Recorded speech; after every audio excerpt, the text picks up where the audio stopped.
पंजाबी में कहावत है, सास चंगी होवे या ते दीवार ते टंगी होवे।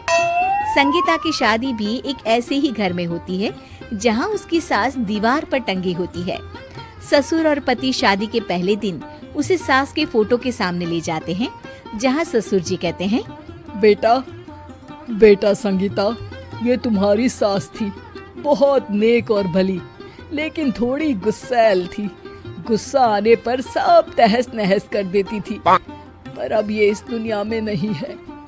हाँ संगीता, माँ होती तो तुम इनकी कोई बात टाल नहीं सकती थी, वरना तो माँ घर में भूचाल ले आती। संगीता मन में खुश होती है कि अच्छा है कि ऐसी औरत अब इस घर में नहीं है, लेकिन दिखावे के लिए वो जैसे ही सास की फोटो के सामने हाथ जोड़कर खड़ी होती है, ये क्या? सास उसे देखकर मुस्कुराने लगी।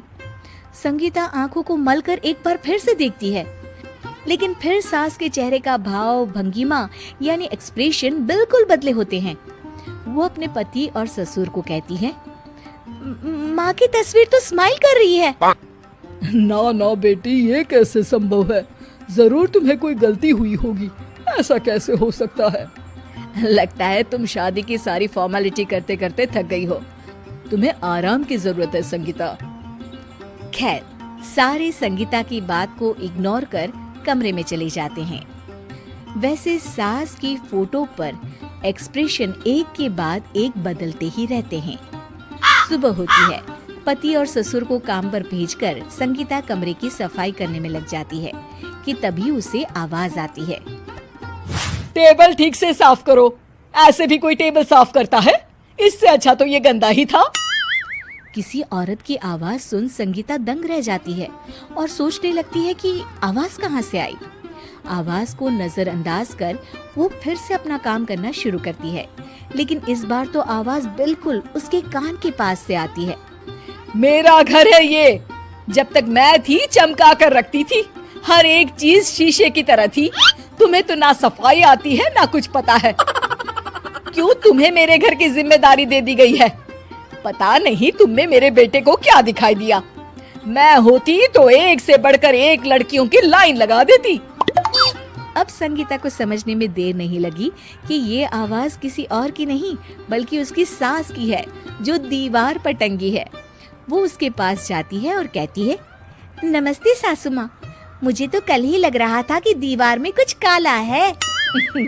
वो दीवार नहीं, दाल होती है पगली। सही पकड़े हैं सासू माँ।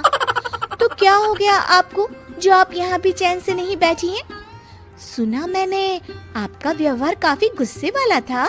चुप रहे तू, ज्यादा बकर बकर ना कर।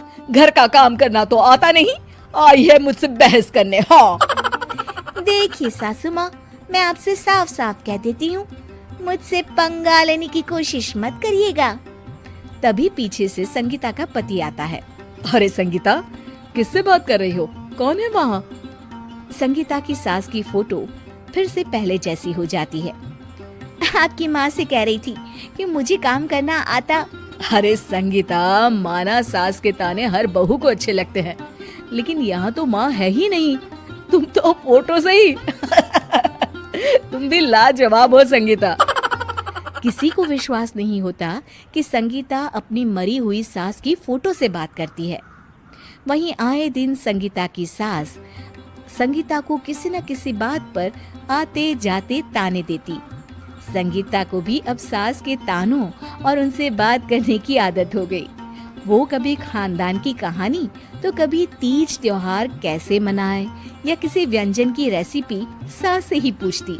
सारा दिन घर में अकेली संगीता की सास अब उसके लिए तानों के साथ पक्की साथी की तरह भी रहने लगी थी, जो किसी और को नहीं बल्कि संगीता को ही सुनाई देती। तो देखा आपने, सास बहू का रिश्ता हर रिश्ते से ऊपर होता है, फिर चाहे वो खट्टा हो या मीठा।